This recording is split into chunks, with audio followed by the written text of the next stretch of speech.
Hi everyone, ಇವತ್ತಿನ ನನ್ನ small vlog ನೋಡಿ. ಇವತ್ತಿನ ಲುಕ್ ನೋಡಿ, ಕೈ ಏನಾಗಿದೆ, ಏಟಾಗಿದೆ.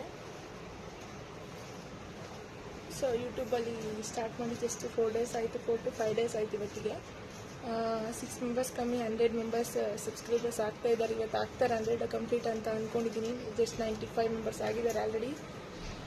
I am happy. ಒಂದು ಸಬ್ಸ್ಕ್ರೈಬರ್ಸ್ ಕೂಡ ತುಂಬ ಇಂಪಾರ್ಟೆಂಟು ನಮಗೆ. ಯೂಟ್ಯೂಬ್ ಸ್ಟಾರ್ಟ್ ಮಾಡಿರೋರಿಗೆ ಅವ್ರಿಗೆ ಗೊತ್ತಿರುತ್ತೆ. ಒಂದೊಂದು ಸಬ್ಸ್ಕ್ರೈಬರ್ ಆದಾಗೂ ಎಷ್ಟೊಂದು ಖುಷಿ ಆಗುತ್ತೆ ಅಂತೇಳಿ. ಅದನ್ನು ಹೇಳ್ಕೊಳಕ್ಕಾಗಲ್ಲ, ಎಕ್ಸ್ಪ್ರೆಸ್ ಕೂಡ ಮಾಡೋಕ್ಕಾಗಲ್ಲ. ಸೊ ದಯವಿಟ್ಟು ಸಪೋರ್ಟ್ ಮಾಡಿ. ಕೈ ಹುಷಾರಾದ್ಮೇಲೆ ಡೈಲಿ ಬ್ಲಾಗ್ಸ್ ನಾನು ಕಂಟಿನ್ಯೂ ಮಾಡ್ತೀನಿ. Thank you. ಕಷ್ಟ ಬಂದು ನಗ್ನಾಗ್ತಾ ಇರಿ, ಖುಷಿ ಬಂದು ನಗ್ನಾಗ್ತಾ ಇರಿ.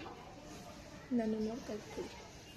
ನೋಡಿ ಹೀಗಾಗಿದೆ ಕೈ, ಸಿಮೆಂಟ್ ಹಾಕಿದ್ದಾರೆ. ನೋವು ಒಂಥರ ಖುಷಿಯಾಗಿರಬೇಕು. ಆ ಟೈಮಿಗೆ ನಾವು ಮಿಸ್ಯೂಸ್ ಮಾಡ್ಕೋಬಾರ್ದು, ಆರಾಮಾಗಿ ಎಂಜಾಯ್ ಮಾಡ್ಕೊಂಡಿರಬೇಕು. ಈ ಟೈಮಲ್ಲಿ ಯೂಟ್ಯೂಬ್ ಚಾನಲ್ ನಾನು ಓಪನ್ ಮಾಡಿರೋದು. ಯೂಟ್ಯೂಬ್ ಚಾನಲ್ ಅಂದರೆ ನನ್ನ ತುಂಬ ದಿನದ ಆಸೆ. ಬಟ್ ಈ ಟೈಮಲ್ಲಿ ಹೆಲ್ತ್ ಇಶ್ಯೂಸ್ ಇರೋದ್ರಿಂದ ಡ್ಯೂಟಿಗೆ ಹೋಗೋಕ್ಕಾಗ್ತಾಯಿಲ್ಲ, ಮನೇಲೇ ಇದ್ನಲ್ಲ. ಸೊ ಈ ಟೈಮಲ್ಲಿ ನಾವು ಯುಟಿಲೈಸ್ ಮಾಡೋಣ ಅಂತೇಳಿ ಸ್ಟಾರ್ಟ್ ಮಾಡಿದ್ದೀನಿ ಯೂಟ್ಯೂಬ್ ಚಾನಲ್. ದಯವಿಟ್ಟು ಸಪೋರ್ಟ್ ಮಾಡಿ, ಖುಷಿಯಾಗಿರಿ ಎಲ್ಲರೂ. Thank you.